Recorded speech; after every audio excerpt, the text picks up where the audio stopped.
Howdy,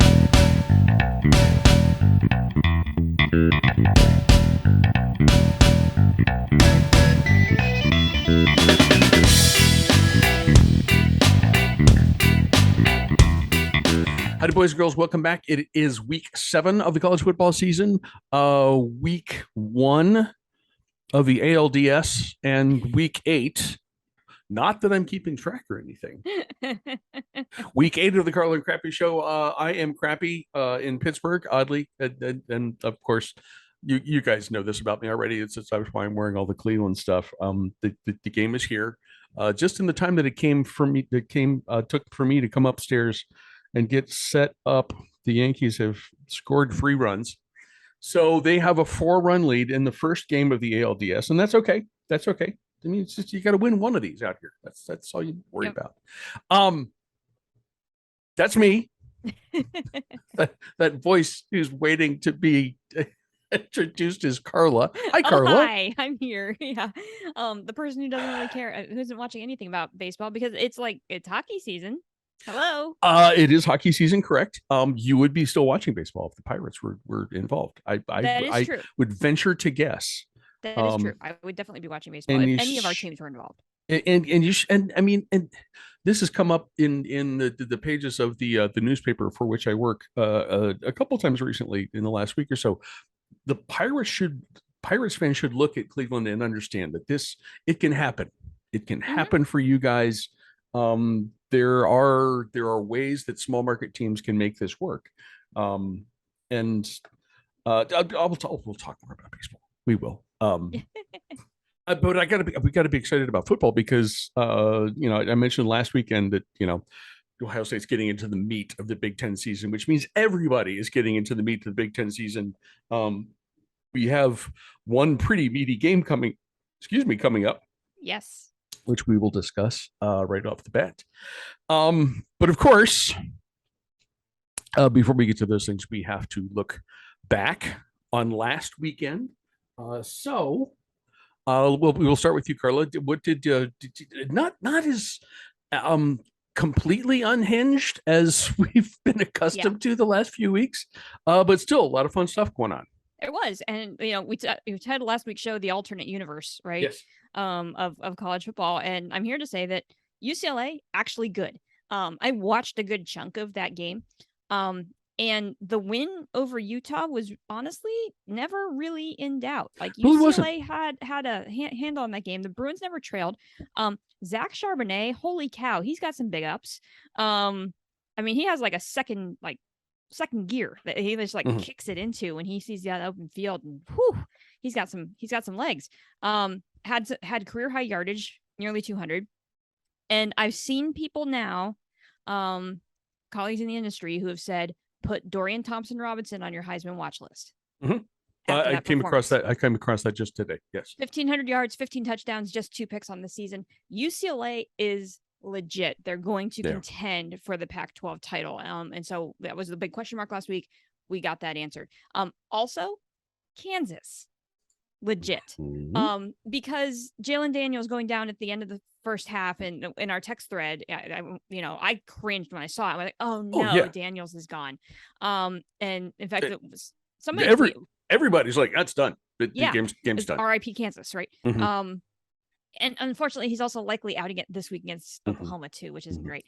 But Jason Bean, the backup, still almost got them the win. Yeah. 4 TDs in the second half. Yeah. And in the fourth quarter, oh my gosh, I don't remember who was calling that game on FS1, but he made a really astute comment of there's a reason why he's the backup quarterback, because in the fourth quarter, trying to go down in the 2-minute drill to try to go down and win the football game, he had a wide open receiver in the slot and just airmailed it. And they showed the picture, and it was like Bean literally had his hands on his head going as soon as he let go of the ball. Like he knew he overshot them. And when you zoom out on there, that receiver had nothing but green in front of him. It was the right play call, and he just missed. And it was just what could have happened there. So Kansas still almost beat TCU with a backup quarterback. You got to say Kansas is legit in the Big 12. And then the mind-blowing thing of this weekend, not really the weekend was Yes. so bonkers I didn't even remember what happened, because I do remember what happened very distinctly. Okay. And it was the two worst last drive play calls I have ever seen in my life. Tell me Jimbo's one of these. Jimbo is definitely one of them. And they yeah. happen within 15 minutes of each other. What A&M, what are you doing? What are you doing? You have one, like, you run that in practice. Your 2-point conversion, right? Your best goal line play from the same spot on the field. From the same spot on the field. That wasn't it. No. That wasn't it. And maybe that's a credit to the Bama defense. Maybe that was supposed to go somewhere else. But it not sure everybody like not everybody who was out in a pattern on that play was double covered. Yeah. And there's one receiver over there. There's a safety in a corner, and it's like, why are you doing this? And then the throw wasn't even catchable. No. Like, it was a terrible throw. So you had that, and then like 15 minutes later, Florida State driving in field goal range. They were down 2. It would have won them the football game, and they throw an interception in the end zone. And it's just like, okay, ball always has to go either catchable or like nobody in the third row of the stands. Yes. Right? Yes.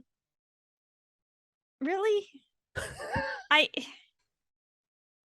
don't get it. Coaching's hard. Coaching is it's a lot of pressure, and these guys are feeling it probably. It's week 6, and unfortunately that was kind of the way that like my night ended, because it was getting late and it was about the time for me to like I watched a little bit of the late caps, but not very much. And so my night ended on 2 really dumb play calls, and I'm just like,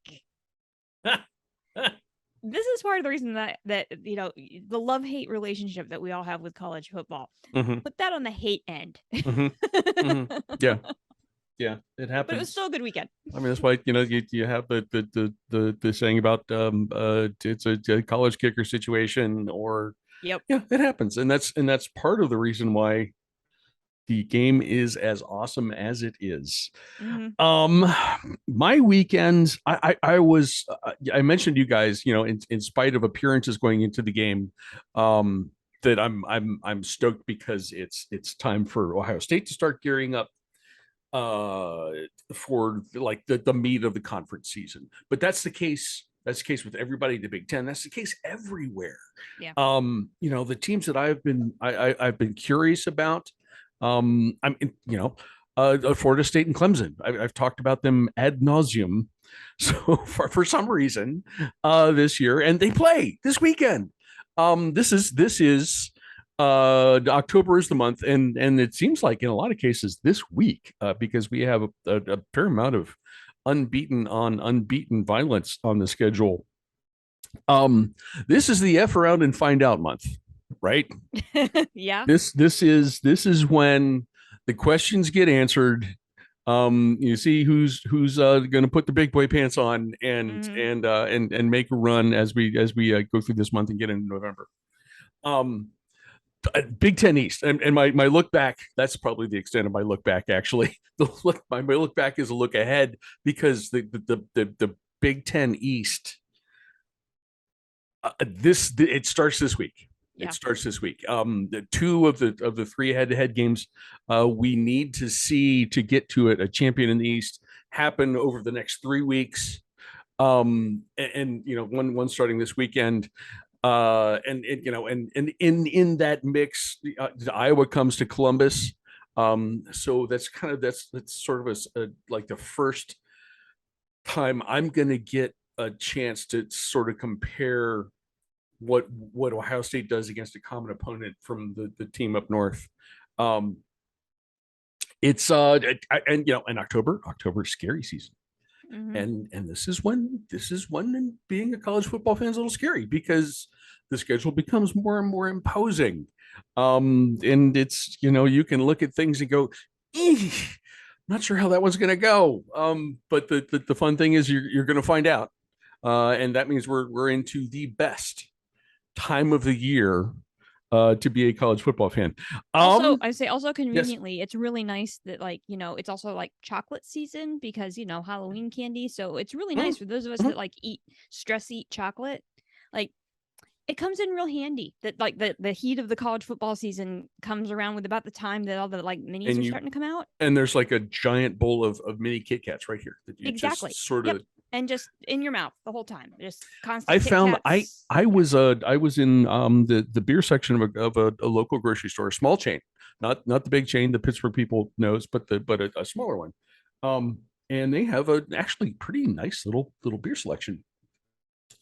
And I had not seen in ages a 4-pack of Free Philosophers from Ommegang, Brewery Ommegang in Cooperstown, New York. Ooh, yeah. It's a Belgian quad style, so a lot of cherry, really deep kind of rich dark fruit stuff and berry flavors and a little bit of the musty Belgian yeast, and it's one of my favorite beers. I did not look at the label really hard though, and so when I cracked one tonight, I realized this is a chocolate version. Okay, I'm skeptical. Pardon me. You open the beer, and it's like a punch in the face with a chocolate bar, but it's not. It doesn't taste that way. The chocolate's a little more subtle. It's beautiful beer. Nice. And I just finished a glass of it, which is why you jogged my memory about that. I don't think they're a little pricey to hand them out on Halloween night. Okay. There also would be a little pricey to hand out on Thanksgiving night. This would be one you would want to save for yourself. Plus, people get upset, if you hand out alcohol to kids. I don't know what. Hey, that's about. we have a thing called. I have some friends. Hi, Dennis and Carol. Actually in Pittsburgh. Who do Halloween. Oh yes. Which you drink wine while you hand out candy to the kids. I typically have a cooler outside with me as I'm handing out candy. So I understand. My fall drink I think doesn't exist anymore. If anybody finds the Woodchuck fall cider, that was like it was so good, and I haven't found it in like 4 or 5 years. Gotta be able to find. There's got to be a local version of that somewhere. I'm looking. I have a can of the Diskin cider. Okay. Here in Nashville that looked like it had similar like palate notes in it, and I haven't tried it yet because it's just now starting to get cooler. Sure. And I only have one can of it, so I'm going to try it probably this weekend and see if that is a suitable replacement. But man, I miss that. Okay. Chuck Fall, like back in the good old days of Pod Camp Pittsburgh, we had a growler of it in a parking lot. And it was yes, it was so good. Right off of the tap, and like, dang, I missed that. It was such a good drink. There are enough breweries in Nashville. Someone is making a cider that's going to be similar. It's got to happen. I'm hoping that the Diskin does it. We'll see. Okay. It is fall in Nashville. It is definitely fall in Ithaca, New York. And I hope you guys all took the opportunity to watch the Cornell Big Red Bears on national television for free on Friday night against Harvard. It was a good game. It was a good game. Cornell acquitted itself really well against a good and fairly physical Harvard team. Final score was a 35-28 in favor of Harvard. It felt like Harvard's front seven defensively. What was the difference? They held Cornell to just 65 yards rushing on the night. My nephew, and this, if you're not aware, this is why we're talking about Cornell, folks. My nephew Drew Appel got 1 carry for 3 yards. He was the second leading rusher in the game after Cornell's quarterback. We'll get to that in just a second. Drew's still wearing a brace. He had he broke a finger on his left hand in camp.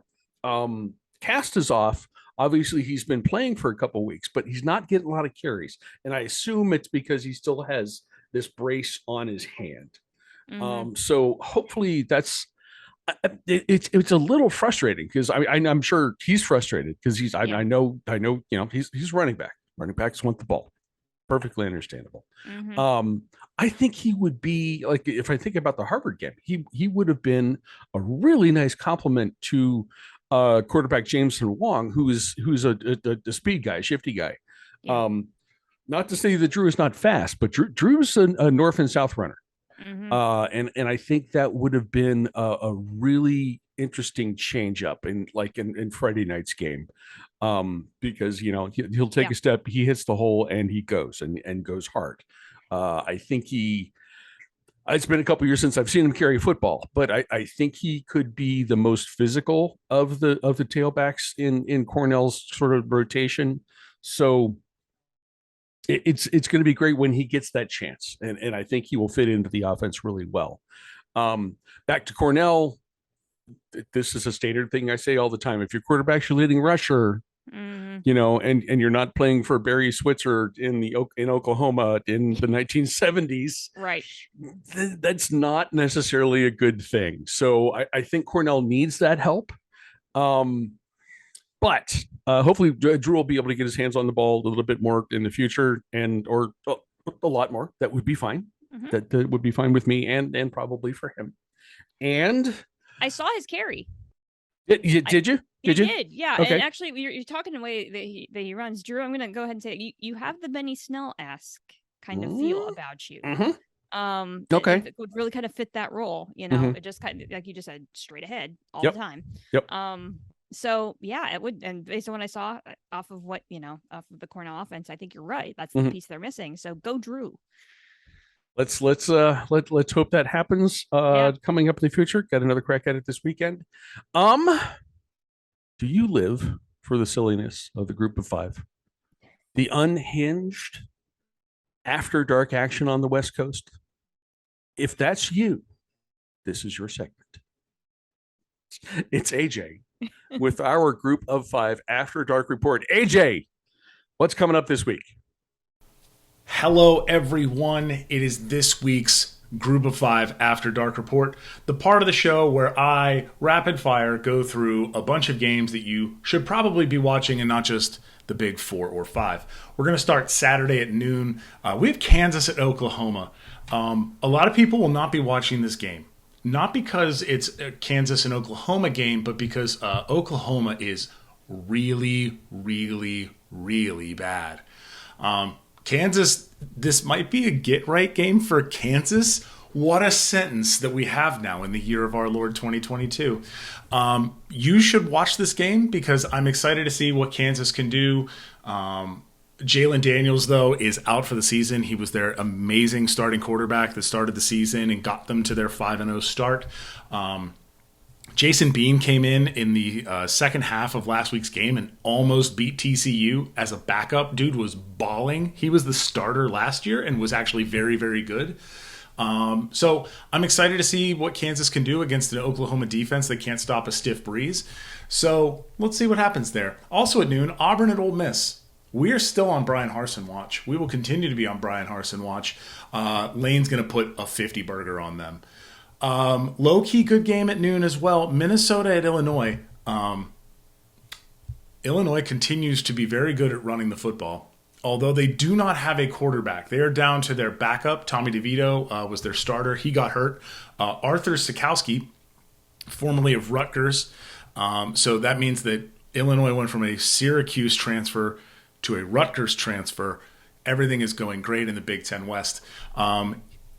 Art Sikowski will be your starter. Minnesota, this is their game that effectively decides the West for them. This is just, again, amazing sentences in 2022. Illinois is the only main challenger to Minnesota winning the Big Ten West. Like, it's entirely possible that Illinois also wins the West by beating Minnesota. Again, so whole bunch of fun there at noon. At 3:30 p.m., everybody's going to be watching Bama and Tennessee. I recommend watching Oklahoma State at TCU. TCU has a stupid fun offense. Quentin Johnson, out of nowhere with 14 catches and was, as Spencer Hall in the Channel 6 Top Whatever said this week, he could catch a greased up eel in a wind tunnel based on his performance last week. Oklahoma State, also incredibly good. Shout out to their special teams coach, telling them to fair catch on a onside kick and nullified a perfectly executed onside kick by Texas Tech. Absolutely heads up play there. You should watch that game. If you're looking for a somewhat mid-tier game, a little palate cleanser, something to keep your eye on, Arkansas is going to BYU. That's a game that's happening in the middle of October. Yep, Arkansas is going to Provo. Arkansas does not look right this year. They do not have Treylon Burks. He went to the NFL. So KJ Jefferson is just trying his best out here. So we have a game that could be fun. That's on ESPN at 3:30.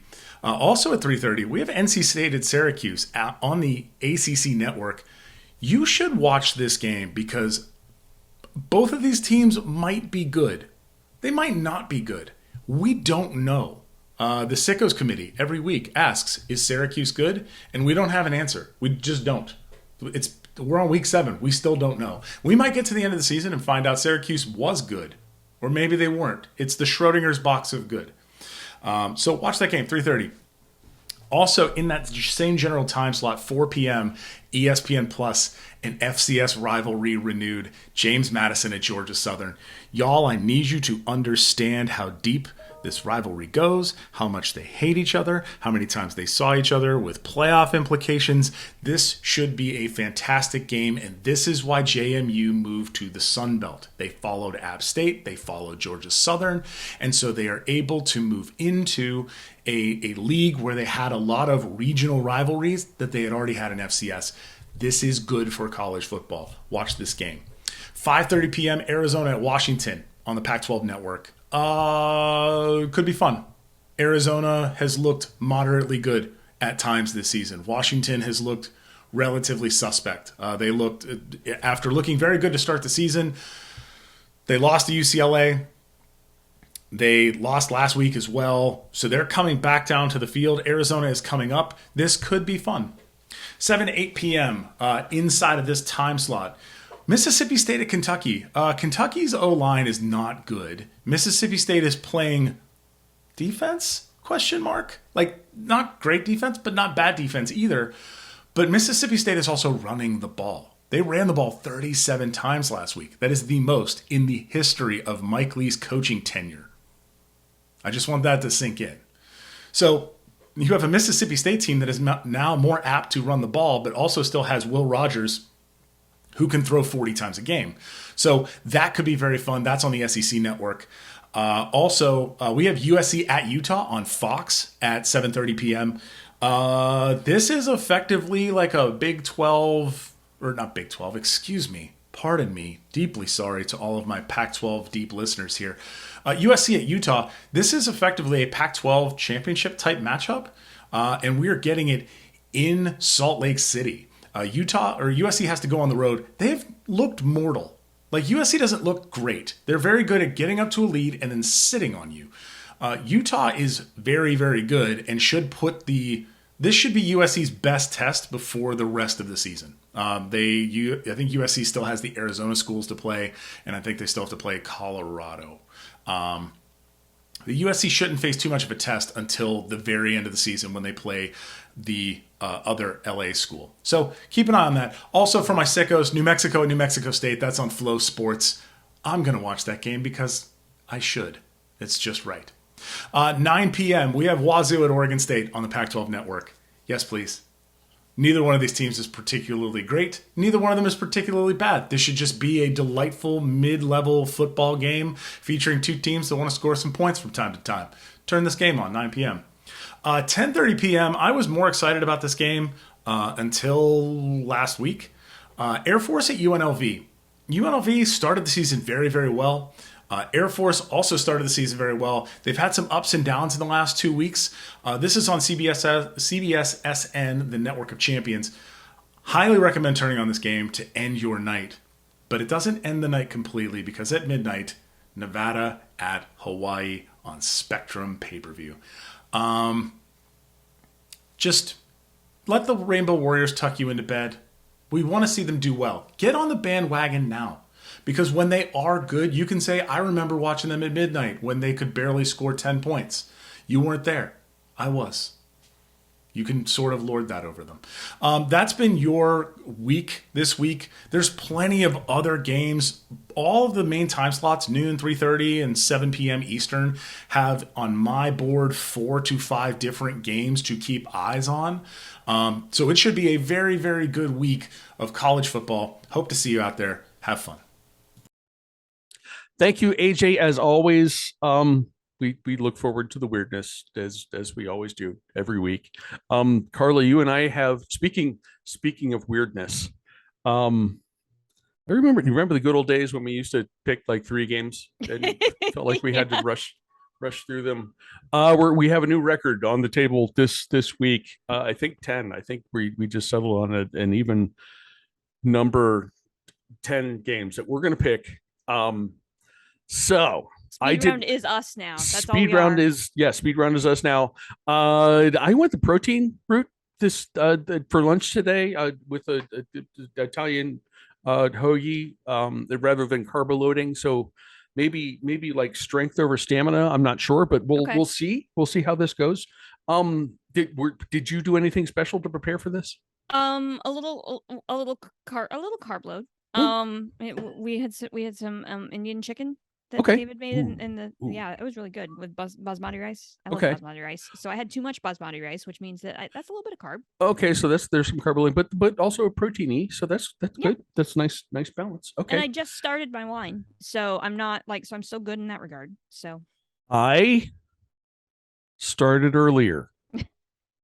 You have lots of reasons to start early, it's my birthday's tomorrow, so it's birthday eve. The baseball, there's a double play. We're in the 7th inning, 2 outs. Yankees are batting still up 4-1. I'm not concerned yet, so we'll see how it goes. 10 games. All right. And we're going to start with the one that you and I care about the most. Yes. And the one that I want to talk a lot about, and I can't because we're doing 10 games. You can go a little bit long on this one. I am going to go first. Okay. To give you a shot at the final word here. Big NUDE. Yes. Saturday, Fox, number 10 Penn State at number 5 Michigan. The team up north is favored by 7 points. The AJ Fun Index is an appropriately not so fun 52.5 points.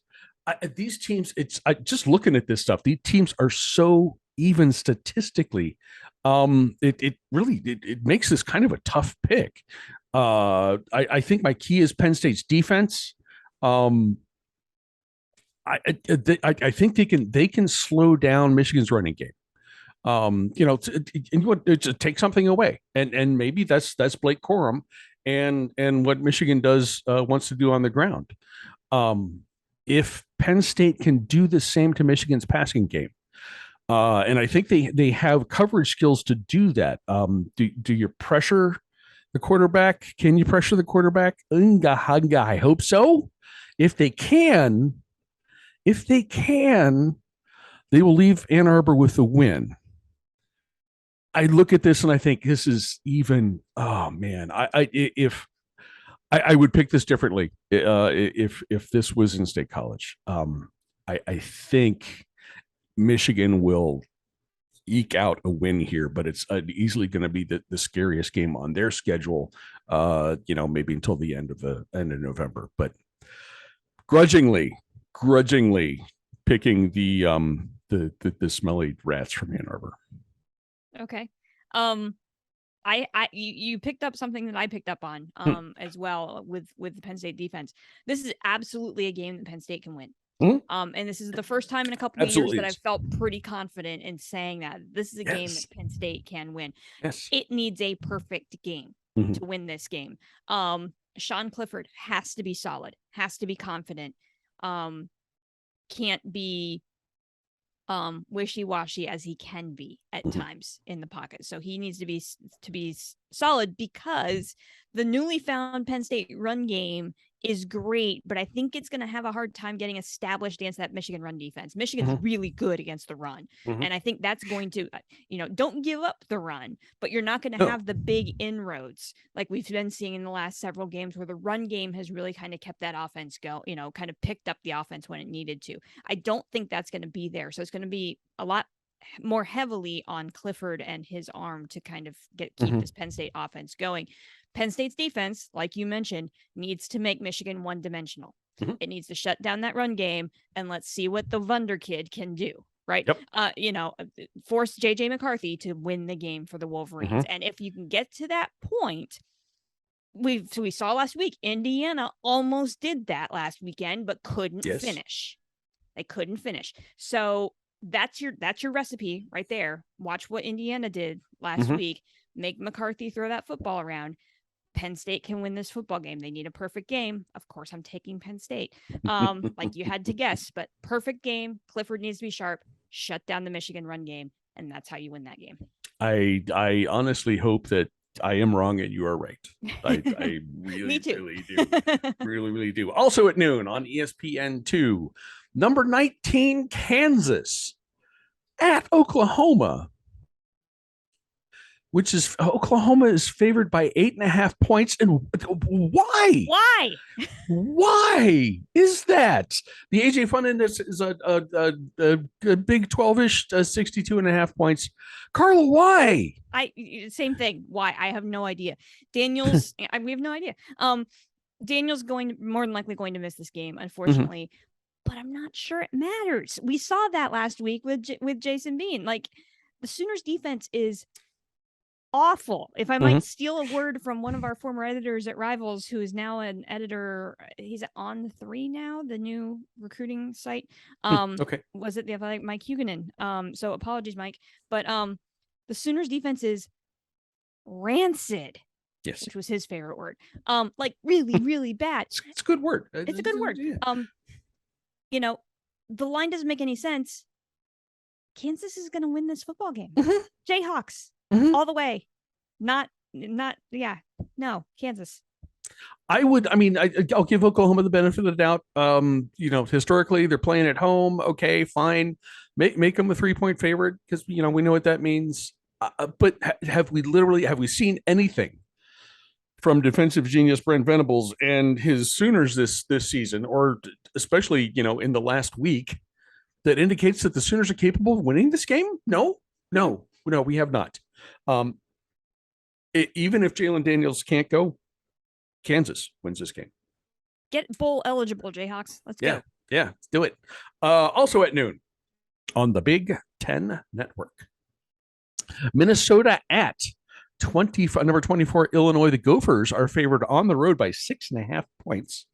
The AJ Fun Index is an absolutely brutal 39.5. Yes. And I'm gonna make a note of this because I'm wondering if that's the lowest one we're gonna see all year. Carla, what do you think? It might be, and this is the exact antithesis of the game we just talked about, right? Like, if you love defense, this is the game for you. Both teams are allowing fewer than 9 points and 230 yards per game. On paper, Minnesota is scoring more and probably should win this game. But it's really, really hard to pick against Burt right now. Yeah. Like, he's got, AJ said this back in the early part of the season, he's got something low-key building in Illinois and Champaign.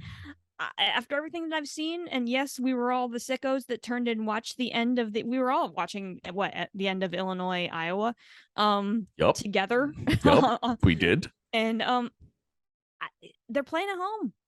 I'll take the Illini at home in like a 10-7 game. Okay. If this would be the Big Ten-iest game in the history of the Big Ten, if only there was a way to get Iowa involved with this somehow as well. I'm not sure like what a 3-way football field would look like or how this would happen, but both teams play defense, especially run defense, like crazy. I think the difference here, Minnesota is going to get back Mohamed Ibrahim, their big time running back. I also like the experience that Minnesota's had. They've been on this sort of not like peak, but there's a level here that's sort of above the rest of the Big Ten West, and they've been there for a couple seasons. Yeah. As other teams kind of bounce around, I think that experience, plus the presence of Mr. Ibrahim, that's going to be enough, and Gophers will win a tight game.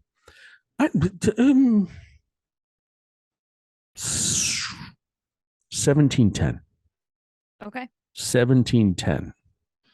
in Chambana on Saturday afternoon. Minnesota wins this one to keep pace with Purdue.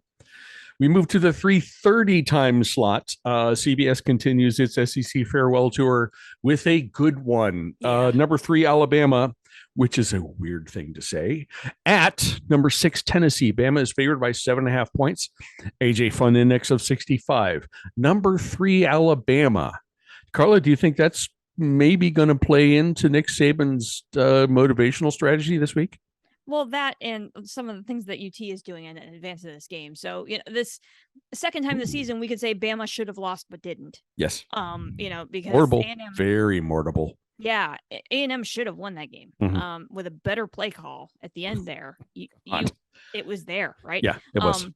But this is exactly what the Vols have wanted for how long, to actually be a contender in this game. Bama coming to Neyland, to the extent that it was reported today that the Vols have ordered fabrication of new goalposts. Wow. Okay. Anticipating a potential field storming at the end of this. This is actually, Carla, this is some pretty impressive state of Tennessee intel here. I appreciate this a lot. Credit Braden Gall on 440 Media. Yeah. Okay. He was. I saw it on his feed. He wasn't the one to originally report it, but I saw it from him. Okay. Thanks. Nice work, Braden. Yep. Once again. So it's like he's good at this stuff. It's like he has a career in this or something. Yeah. I don't know. Tennessee's weakness is that secondary passing defense, giving up 300 plus yards per game. We don't know the status of Bryce Young yet. For sure. We do not. And that will be a big deal. It's a huge deal, right? Because if Bryce Young plays, I think Alabama wins this game. If Bryce Young doesn't play, Tennessee can steal this game at home because Alabama is absolutely mortal. So to me, this all comes down to Bryce Young. At this point, Bryce Young hasn't been ruled that he is playing. It's true. I will lean Tennessee. Okay. I'm gonna lean Tennessee here. But if Bryce Young is out there, then Bama wins this game. Okay. Can we get Braden on the word mortable? Is that something you can work on? I would love to hear, it's like my friends at the Carla and Crappy Show call Alabama mortable, which is a combination of the words mortal and beatable. just a quick. I will see what I can do. Right, I will see what I can That'd do. be awesome. Do we believe that Nick Saban will just gloss over the fact that Alabama's ranked below Georgia and Ohio State going into this game? Nope. We do not for a second. And I somehow Nick gets presented with these opportunities to play the disrespect card. When he does, we're not privy to what happens behind closed doors or in practice, any of that stuff. But the fact that he gets to play that this week, and particularly if Bryce is ready to go, that means bad things for the Volunteers. Bad things. If Bryce Young is not available, my pick is out the window, and basically I have no idea. I'm gonna stick with Alabama in this game, and if Bryce is playing, then it's going to be a pretty comfortable win on the road. We will see how that goes. Also at 3:30 on the American Broadcasting Company, number 8 Oklahoma State at number 13 the Texas Christian Horny Toads. The Horny Toads are favored by 3.5 points. The AJ Fun Index is an appropriately fun 68.5 points. Yeah. What do you think? This is a coin flip. Okay. Honestly, for me, when you look at these, I agree. When you look at these two teams are about as even statistically. We've said that a number of times in the show already, but these are really even statistically. Both score literally 46.4 points per game. It's the exact same number. Both allow 24-ish points per game. Both defenses are 24.8 versus 23.8. Right. Just keeping track. Both defenses are meh. Giving up more than 400 yards per game. Right. Horny Toads are getting the home bump on the line here. Again, this is a coin flip game. So where my head went in this is I really would love a Big 12 where the top 3 teams are Kansas State, Kansas, and TCU. So I'm going to take the home team here. But this should stupid fun. I like it. Yeah, stupid fun is the guiding principle here. Because this game really will be not going to be a whole lot of defense. And the quarterbacks. I mean, if you look at the quarterbacks, they're both Spencer Sanders at Oklahoma State, Max Duggan for TCU. They're both 12th year seniors, so lots of experience.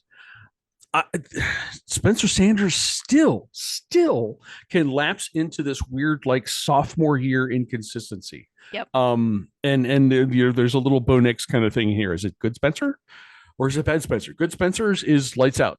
There's no question. Bad Spencer, yeah. You leave your head scratching. Duggan, on the other hand, is probably right now the hottest quarterback in the country, except for the what's his name? The guy who plays in Columbus. I can't. I can't remember what his name is. I'm going to choose to make that the reason why I'm going to pick the home team here. But man, Pointsy going to be a lot of fun, and the Horny Toads win at home. If it happens on the ACC network, does it actually happen? We have no idea. 3:30 on the ACC network, number 15, NC State at number 18, Syracuse. Have we ever, in 10 and a half years, have we ever picked a game that Syracuse has been involved in? Because I don't know if we've ever picked a game that Syracuse has been involved in, but we've talked about them because Syracuse has a knack of like playing spoiler in the ACC on a Friday night where nobody's paying attention. I don't. But I think this is the first time that we have picked a game that Syracuse was involved in because it's been a long time since they've been good. Yeah. And they're favored at home, 3.5 points. AJ Fun Index, a not so fun 43.5 points. What do you think? It's another coin flip game. Mm-hmm. Honestly, Syracuse is putting the Orange are putting up slightly more yards on offense. Wolfpack giving up slightly more yards on defense, which means the edge here, Orange. NC State had to survive last week against Florida State, got lucky at the end of the game with that terrible decision from the Noles. Syracuse had the week off. Strange things happen in the Carrier Dome. They do. They used to. Take the Orange at home. Okay. NC State is a fairly known quantity at this point. Solid team, good rushing attack, good defense, decent quarterback play. Although Devin Murray could be a little more consistent. Syracuse, however, I mean, man, it's been forever. Jim Boeheim's been head coach there since the mid 1970s, and they're just no surprises. You know what he's going to do. The Orange will be set up in a stifling zone defense. They will dare you to beat them. And in the Carrier Dome, that's really tough to do. The battling Boeheims, Jim, forward Jimmy, and guard Buddy will beat the Wolfpack on Saturday. Okay. That's the wrong sport, but you're good. It's still my pick. Still my pick. 7 p.m. ESPN. Unranked on unranked violence, but still should be fun. LSU at Florida. The Gators are favored by 2.5 points. The AJ Fun Index, a rough 51.5. What do you think? Special teams is the key to this game. 100%. Yeah? Okay. Because whichever team can clean up all the special teams mistakes that they've made in the last 2 weeks might be the team that pulls this game out. LSU last week had muff punts. The first play of that game.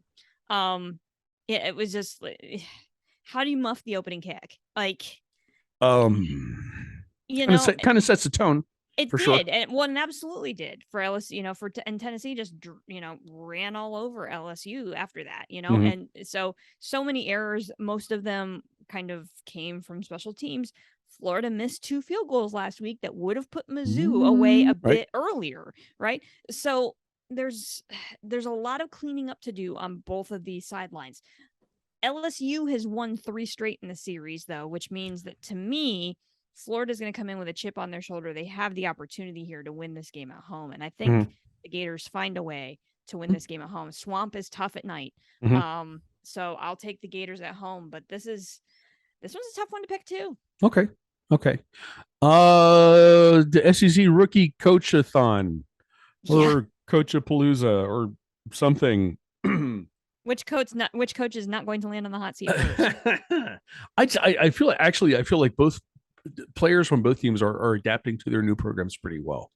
Wild card is Anthony Richardson, and man, I can't figure it out if the staff at Florida can get him playing like an actual quarterback. And I'm not suggesting that he needs to be that he needs to be a drop back pocket passer. That would be monumentally stupid. Right. If he figures out how to be a good quarterback, though, he's going to be terrifying. Mm-hmm. But he's not there yet. And LSU's talent on defense, we've seen flashes of it. Maybe not so much last weekend, but it's there, and I think that's enough for LSU to win this game on the road in the Schwamp, with Tom Petty blaring in the background at 7:30 on ABC. The game that will answer all of my questions about this conference. Number 4, Clemson at Florida State. Clemson is favored by 3.5 points on the road. The AJ Fun Index is 51. What do you think? Florida State. We talked about this last week, right? Yeah. Like Florida State, how are you going to respond? Yeah. And not only now did they lose the 2 games in a row in this gauntlet stretch that they're in, the way that they lost this game. Yeah. Coming into that, how do you come back from that? How do you come back from that? What's the mettle of this team? The pick here is Clemson. But I'm going to be really intrigued to see if Florida State can make this game competitive, or if, I would love this game to be competitive in the fourth quarter. I don't know that it's going to be. So it'll be really interesting. This is really going to be the gauge as to where Florida State really is in their comeback. Yeah. But Clemson's the pick here. And it's a gauge for Clemson. I mean, did they continue the arc that they've been on, which has been steady improvement week by week? Florida State continues to be a mystery, because I think Florida State has talent that few teams have, in general. But are they capable of putting that together and pulling off a big win? This stretch has been brutal. I've referred to Florida State's October as the month of doom or something like that. And this is the 3rd game of that gauntlet, and it's the one that they have at home. So do they get a boost from that? Yeah, maybe. But it comes at a bad time because they had a loss. The loss against Wake, which probably wasn't as close as the score indicated. The brutal one last weekend, which partially self-inflicted, right? And now they're playing a Clemson team that has figured out its stuff, and DJU is looking a little more consistent, and the Clemson is the pick here for sure. 7:30 at the SEC Network. This is the game, by the way, that we added to give us a nice round number of 10. Number 16, Mississippi State at number 20, Kentucky. More Cowbells are favored by 7 points. The AJ Fun Index is ugly 46 points. What do you think? Neither of these teams has had much of a run game this season, which is really kind of shocking for both of these programs. Kentucky didn't have Will Levis last week. He's got a foot injury, and because of that, they lost to South Carolina. That's not a good loss. Mississippi State quarterback Will Rogers already has 2,100 yards on the season, and 22 touchdowns with just 3 interceptions. So I'm not really sure why the fun index is as low as it is. Because both these teams, the Bulldogs have been putting up that number themselves for the last 3 weeks. Yes, they have. And the UK defense is good, but it's not that good. I think the difference here is Will Levis. If Will Levis plays, and he's currently listed, I checked today, he's currently listed as QB1, but not guaranteed that he's going to come back. And also Kentucky has a bye after this week, so you have to wonder whether this is a situation where they'll keep him out, knowing that they're going on the bye the following week to make sure that he's fully healthy. And how do you keep him out of a top 25 matchup though? If he's not 100%. If he's okay. If he's not at 100%, do you risk a greater injury when you've got a big run coming up at the end of the season? I don't know. So it'd be interesting to see if he plays or not. If Levis plays and he's playing at close to 100%, this game is real fun. If not, I think Mississippi State steals this game on the road. Okay. The thing that you referenced, over their last 3 games, Mississippi State has averaged just below 43 points per game. So the fun index of 46 is like, well, okay, are we saying 43-3? That's probably not likely. Probably not. Mike Leach, however, has that team a little bit like Clemson. I mean, they are on a positive trajectory, which is a difficult word to say when you've had more than half of a Manhattan. Kentucky's that has not, and I think you're correct that it's that is due to the absence of Will Levis from their lineup, and that's slowed them down. But the trajectories are headed in different directions. I am gesturing. If you're watching the show, I am gesturing, and I think that continues. Mike Leach and Mississippi State wins this game on the road. Finally, woo! We made it. Finally. Number 8, 8 o'clock. Number 10, game number 10 at 8 o'clock on Fox. Number 8, USC at number 20, Utah. The Utes, Dem Utes are favored by 3.5 points at home. The AJ Fun Index is a respectable 65. What do you think? We interrupt your baseball postseason viewing. Yes. Because this game's on Fox, right? So you get. It'll be on TBS. It'll be on TBS. That's fine. Yeah. So we interrupt your baseball postseason viewing for this dandy of a Pac-12 game. This is gonna be a real good game. The Utes have to wonder when they're ever going to catch a break here, right? They faced a team with a solid offense at UCLA last week, and now they get USC's offense this week, right?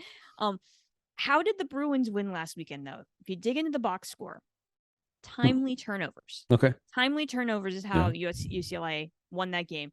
Interception and a fumble both led to scoring drives, and they had a pick 6, right? Because if you look at the statistics on that game, everything's even.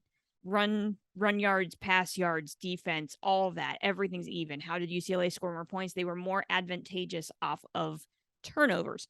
Who happens to lead the nation in turnover margin right now? Who? That would be your USC Trojans. Oh, okay. USC is plus 14 on the season in turnover margin. That's pretty good. I'll take the Trojans on the road. All right. Well, and that speaks to the thing that I'm the reason why I am still skeptical about SC. The skill positions are unbelievably skilled. To include the guys on the back end of the defense. I still wonder about their strength up the middle. The running game, being able to stop the run, being able to pressure a quarterback.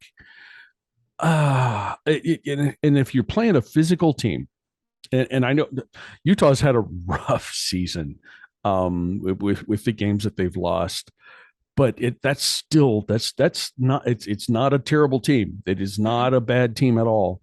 And I still think they are the most Big Ten-y of any Pac-12 school out there, which means they're physical, up the middle. They can run the football, and they can stop the run. I also think little motivation. The Dem Utes are going to be upset about what happened last weekend in the Rose Bowl. The Utes are also playing at home. And I think that combination is going to be enough to give the Trojans their first loss of the season. Boys and girls, you can hear the Carla Crappy Show on Apple Podcasts, Spotify, Google, and a variety of other podcasting hosts. You can watch us on YouTube or on the show's Facebook page, or, both. If you like us, please subscribe, rate, and review. If you don't, mind your own damn business. Be sure to come back next week when we see if the Guardians will still be playing in the postseason or not. Carla, Okay. you have any final thoughts? I have one final. Well, that's not true. I have two final thoughts. One Okay. is football related. The first Okay. one is, I've got to talk about my Blue Raiders again. Western Kentucky at MTSU, 3:30 Eastern. The game is televised on ESPN Plus. This is the rivalry game, right? This is the big rivalry game. This is Okay. the 100 Miles of Hate, as they call it. That's a great name. Oh, because man. our campuses are 100 miles apart. Mhm. Middle desperately needs a win. After losing two straight, they got throttled last week at UAB. Like not pretty. So we've lost two in a row. Hilltoppers also have lost two straight. So can Middle bounce back? Why not against our biggest rival on homecoming? Middle's defense will have its work cut out. It would be awesome. Middle's defense is going to have its work cut out for them, but go blue. Ooh, is that really a thing? What, go blue? Saying go blue? Yeah, kind of. Okay. Okay. Go MT. Go MT. No, if it's a thing, it's a thing. It's fine. I just like hearing those words in that combination. It's like sticking forks into my temple. I'm sorry. No, you're fine. You're fine. So yeah, go Raiders. And also, we've mentioned it already, but a very happy birthday to you. Well, thank you. Have a good birthday weekend. Thank you. I have days off. I'm going to do things. Kelly and I are going to go out to dinner on Thursday, and it's going to be a nice, relaxing time, which people my age need, right? From what I understand. As we tape now on Tuesday evening, I've been keeping an eye on the first game of the LDS between the hated Yankees and the Cleveland Guardians.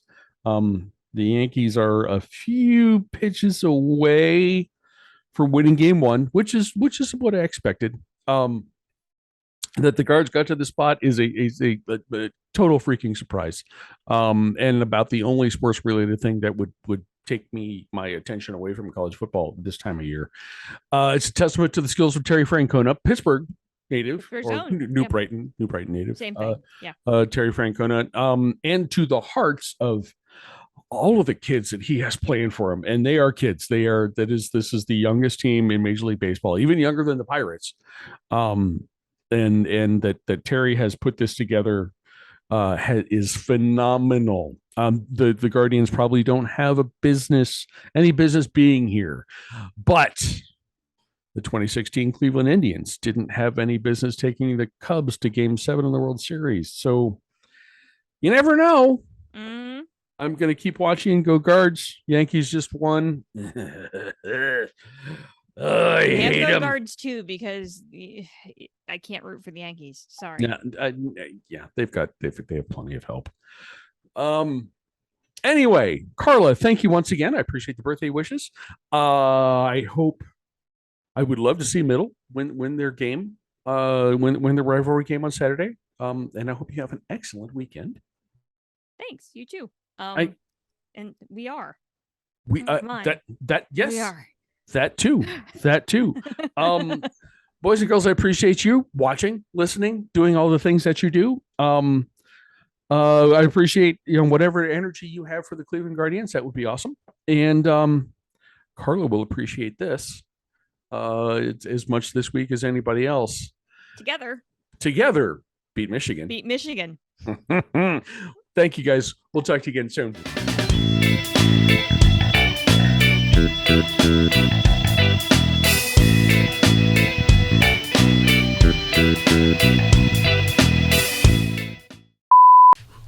Hey there, Krabby. It's your friend Kojo. I just wanted to give you a call, just to let you know that I heard it was your birthday, and I just wanted to let you know that down on the bayou, we had etouffee on birthday, so if you want to make yourself an etouffee for your birthday, you should go ahead and do that. Happy birthday this year to Kojo, and we love you. Go Tiger.